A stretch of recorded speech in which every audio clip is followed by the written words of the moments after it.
Hello guys, welcome to Tulasi Reddy vlogs. So ఈరోజైతే కార్తీక పౌర్ణమి అనమాట.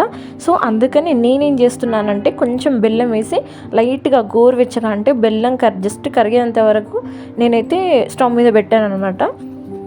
So నేనైతే పిండి దీపాలు అయితే ఈరోజు టెంపుల్కి వెళ్ళి పూజారికి అయితే ఇస్తానన్నమాట. సో పిండి దీపాలు అయితే దానం చేస్తే చాలా మంచిది అంటారు. సో అందుకని ఈ కప్పుతో నేను ఒక కప్పు వేసి బియ్యం పిండి కలుపుతున్నాను. నేను ఎలా ప్రాసెస్ అయితే చేస్తున్నానో మీరు కూడా ఒకసారి అయితే చూడండి. సో పౌడర్ అయితే చాలా పౌడర్ గట్టిగా కాకుండా మరీ మెత్తగా కాకుండా మీడియం అయితే ఉండాలి. సో నాకు అక్కడ కొంచెం గోరువెచ్చగా అయిపోయింది. సో ఈ బెల్లం నీళ్ళు నేను బాగా కలుపుకుంటున్నాను. సో ఈ బెల్లం నీళ్ళు అయితే ఆప్షనల్ అనమాట. మనకి కావాలనుకుంటే ఆవు పాలు ఉంటాయి కదా, దాంతో కూడా చేయొచ్చు. లేకపోతే నెయ్యి ఉంటుంది కదా, ఆవు నెయ్యి, దాంతో కూడా చేయొచ్చు. నేనైతే ఇంకా ప్రజెంట్ నాకు అవి ఏవి అవైలబుల్లో లేవు కాబట్టి నేనైతే బెల్లం నీళ్ళు అయితే వేస్తున్నా. యాక్చువల్లీ ఈ పిండి దీపాలు ఎప్పుడో నేను డిగ్రీలో ఉన్నప్పుడు అనుకుంటా, అప్పుడు నేను ఈ పిండి దీపాలు అయితే పెట్టాను అప్పుడు దేవుడికి. మళ్ళీ ఇప్పుడు పెడుతున్నాను ఇన్ని ఇయర్స్ తర్వాత. సో ఈ పిండి దీపాలు కూడా నాకు అంటే సరిగ్గా రావు. ఒక 2-3 టైమ్స్ ట్రై చేసేంత వరకు అసలు రాలేదనమాట ఈరోజు కూడా. సో ట్రై చేయంగా అప్పుడు కొంచెం పర్లేదు అన్నట్టుగా వచ్చాయన్నమాట. సో చూస్తున్నారు కదా, మనం ఇట్లా చపాతీ పిండిలాగా కలుపుకోవాలి. దాని తర్వాత ఇలా రౌండ్స్ చేసుకోవాలి. కొంచెం క్రాక్స్ ఉంటాయి. సో అయినా సరే కొంచెం క్రాక్స్ లేకుండా చూసుకోండి. నేనైతే చాలా ఇయర్స్ అయింది కాబట్టి అలా క్రాక్స్ చూస్తున్నారు కదా, అలా సైడ్కి క్రాక్స్ అయితే వచ్చాయి. సో మళ్ళీ నేను తీసి మళ్ళీ కలుపుకున్నాను అనమాట. సో క్రాక్స్ లేకుండా స్మూత్గా కలుపుకోండి. ఆ తర్వాత ఇలా దీపాలు అయితే చేసుకోండి. నేను ఇలా చేశాను, బట్ అక్కడక్కడ క్రాక్స్ వచ్చాయి.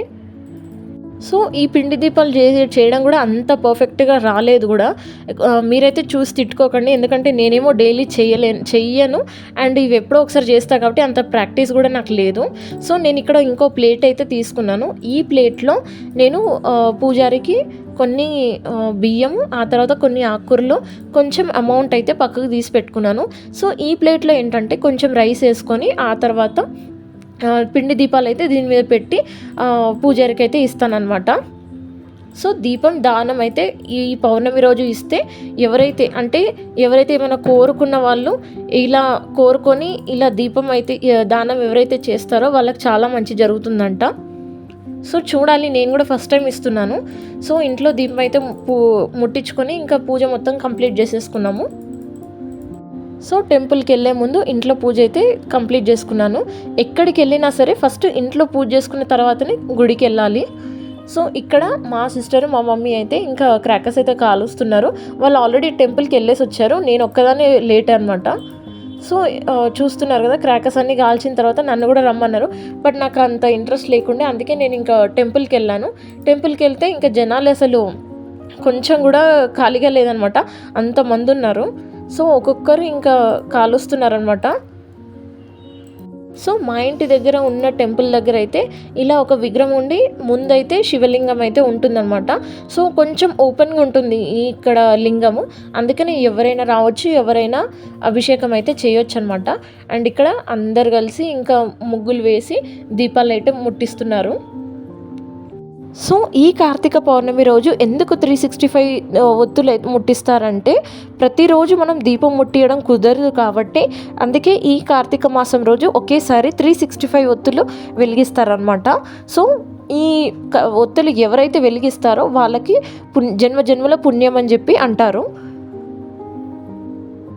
సో ఇంకా నేను టెంపుల్ నుంచి అయితే ఇంటికి వెళ్ళాను. ఇంటికి వెళ్ళిన తర్వాత ఇంకా యాజ్ యూజువల్ మళ్ళీ డిన్నర్ చేసి పడుకున్నాను అనమాట.